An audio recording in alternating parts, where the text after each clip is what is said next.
কত সুন্দর আমাদের দেশ, কত সুন্দর আপনাদের সমন্বয়। যাদেরকে জুতাতে পিটাইলেও মান সম্মান আমাদের ক্ষয় হবে, আপনাদের না। যাদের বাবা মায়েদের ধিক্কার জানাই যে সমন্বয়করা সার্জিস আলম, আমি মূল নাম উল্লেখ করে বলতেছি, সার্জিস আলম, হাসনাত আবদুল্লাহ, নাহিদ। এই নাহিদ তো আরেক চোর, এ তো আরেকটা চোর।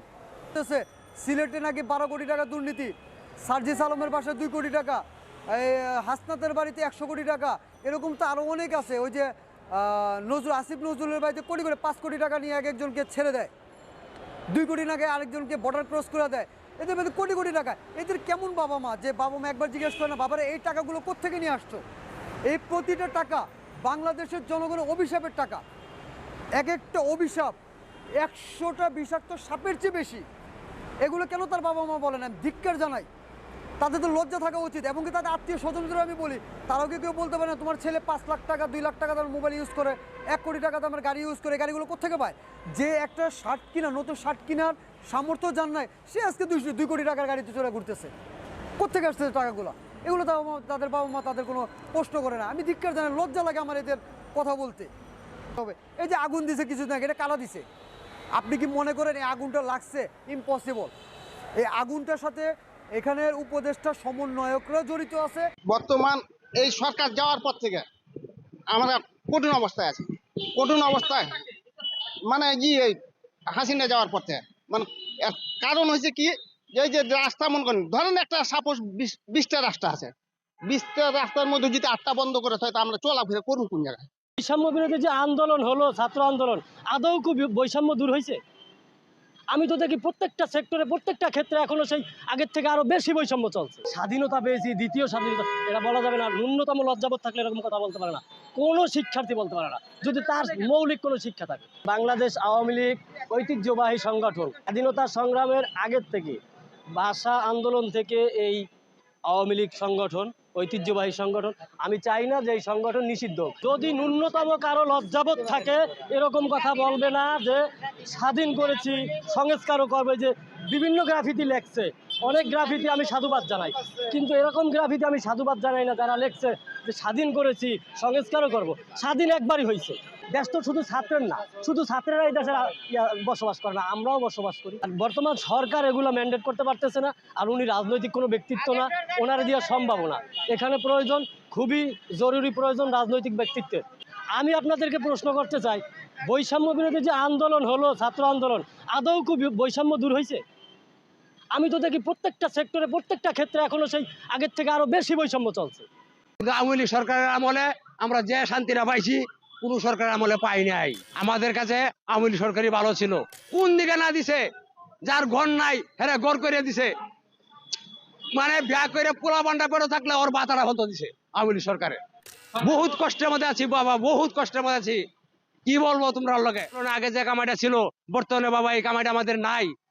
আমার পেটে ভাত নাই, পিন্দরে নাই কাপড়। এখন দিন খাল এক আল্লাহ পাক ছাড়া আর কেউ জানে না, কেউ জানে না কি কষ্টে যে দিন যাচ্ছে আমাদের। আর বাপে বাংলা ভাষা আনছে, আর বাপের মূর্তিতে যদি জুতা মারে, তাহলে এটা জিনিসটা তো অনেক বেদবি হয়ে যায়, অনেক বেদবি করে ফেলছে।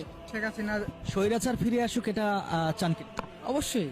2012 সালের পরের থেকে তো মানুষ এরকম উন্নয়ন দেখে নাই। আপনার আমার এটা কল্পনার বাইরে। 2012 সালের পরে মানুষ যেরকম, আপনি মেট্রোল তো জীবনে চোখে দেয়ই নাই, বাপের জীবনে মেট্রোল দেখছে জীবনে 2012 সালের পর। 2018-19-এর পর শেখ হাসিনা একটু হইলেও করছে, এটা আমরা মানি। আমরা তো শেখ হাসিনার 2 কোটি মানুষের যাই এয়ারপোর্ট মালা দিয়ে আনু। শুধু শেখ হাসিনার ডাকের অপেক্ষা আমরা সাধারণ মানুষ আছি।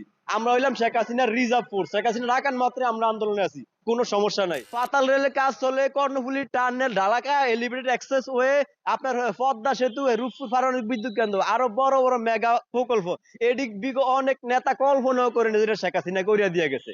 প্রথমত মির্জা ফখরুল ইসলাম আলমগীর সাহেব একজন আপাদমস্তক ভদ্রলোক মানুষ, তো যার জন্য উনি এই কারণেই জুলাই আগস্ট মাসের মধ্যে নির্বাচনটা চেয়েছেন।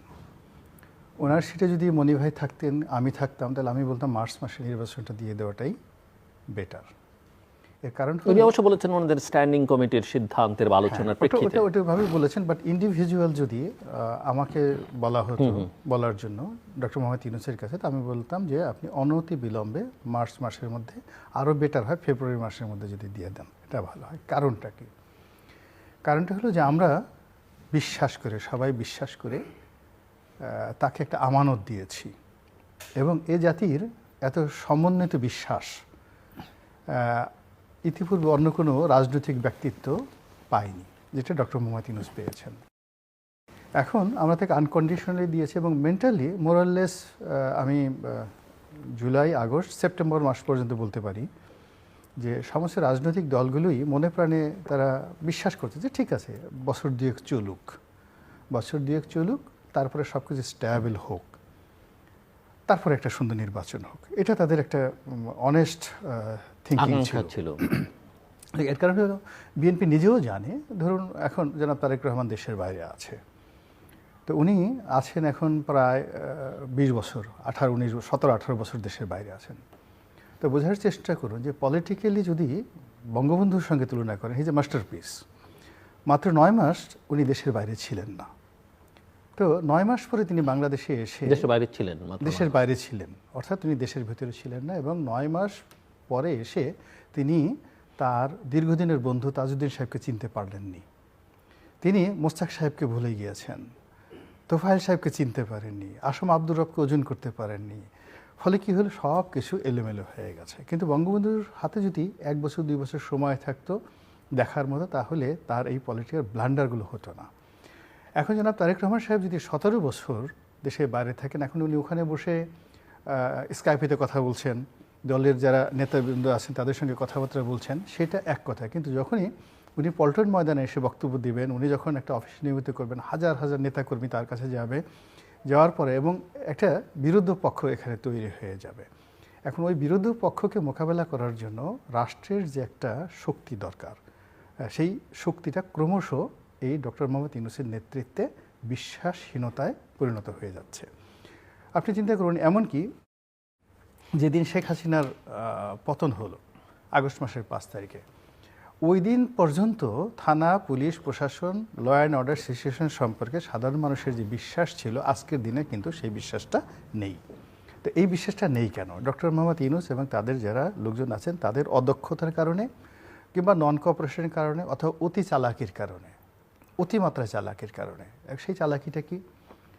সেই চালাকিটা হলো, তারা আমার কাছে কেন জানি মনে হচ্ছে যে একটা বিশেষ রাজনৈতিক দলকে, বিএনপির মতো একটা রাজনৈতিক দলকে একেবারে পলিটিক্যালি ডিস্ট্রয় করে দেওয়ার জন্য, তাদের বিরুদ্ধে নিত্য নতুন মানে বদনাম হবে, চাঁদাবাজি হবে, দখলদারিত্ব হবে, এই সমস্ত বদনামগুলো বিএনপিকে অক্টোপাসের মতো আঁকড়ে ধরবে। এবং যখন সত্যিকার অর্থে ভোট হবে, তখন মানুষ বলবে যে না, ভোট দিলে বিএনপি আসবে, আমরা এই ভোট চাই না, বিএনপিকে চাই না।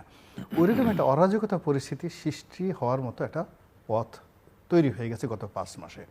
তো এর ফলে কি হলো, বিএনপির যারা কর্তৃপক্ষ তারা দেখতেছে যে এই সরকারের হাতে যতদিন ক্ষমতা থাকবে, যত প্রলম্বিত হবে, এই যে তাদের যে এখন দুর্নাম এবং বদনাম, এটার সংখ্যা বাড়তে থাকবে, অবিশ্বাসের সংখ্যা বাড়তে থাকবে। এমনকি আওয়ামী লীগ জমানাতে তাদের ভিতরে যে বিশ্বাস ছিল, অস্তিত্ব ছিল এবং একটা ফাইটিং টেন্ডেন্সি ছিল, এটা এখন বুমেরাং হয়ে যাচ্ছে তাদের দিক থেকে। এই জন্য মূলত এই দলটিকে বাঁচিয়ে রাখার জন্য, এই দলটিকে টিকিয়ে রাখার জন্য বিএনপি ছাড়া, দ্রুত নির্বাচন করা ছাড়া আর কোনো উপায় নেই। There is no way. Otherwise তাদেরকে আজীবন এইভাবে জাতীয় পার্টি হয়ে বা ধরেন আরও ছোট ছোট পার্টির মতো হয়ে তাদেরকে বাঁচতে হবে। এই হলো বাস্তব অবস্থা। আপনার নিজের কথা? এটা আমার নিজের কথা না, এটা হলো ওই আমার মূল প্রশ্নের উত্তর। কিন্তু আপনাকে ব্যক্তিগতভাবে আমার একটা প্রশ্ন ছিল।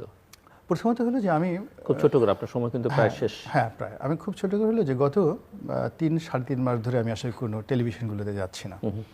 টেলিভিশনগুলোতে যাচ্ছি না, 2টো অনুষ্ঠান করেছি, আপনার এই একটা অনুষ্ঠান আর একটা বোধহয় মতিভাইয়ের অনুষ্ঠান, ফ্রন্টলাইনে যাচ্ছি। এর কারণ হলো, এখানে যে বিষয় নিয়ে আলোচনা করব, একটা প্রতিপক্ষ যারা আসতেছেন তারা যে বক্তব্য দিচ্ছেন, আমি এদের সঙ্গে বার্গেনিং করা, কথা বলা, কাউন্টার কোনো কথা বলা, সাজেস্ট করার মতো আমার আলাদা কোনো মানে আমার তথ্যপাত্র আমার কাছে মনে হচ্ছে না যুক্তিযুক্ত যে it will be very attractive. তো আমি আমার নিজের যে ফেসবুক মানে আমার যে ইউটিউব চ্যানেল, সেখানে আমি যেই জিনিসগুলো করি সেটা হলো প্রতিদিন যে ঘটনাগুলো ঘটছে, প্রতিদিন এবং এক একটা দিন কিন্তু এক এক রকম ঘটনা ঘটছে। আজকে ধরুন গতকালের আগের দিন পর্যন্ত ধারণা ছিল যে টিউলিপ সিদ্দিকী পদত্যাগ করবেন না, কিন্তু আজকে টিউলিপ সিদ্দিকী পদত্যাগ করেছেন। আচ্ছা, তা যখন টিউলিপ সিদ্দিকী পদত্যাগ করলো, তখন আমার ভাষণ কি হবে? একরকম হবে।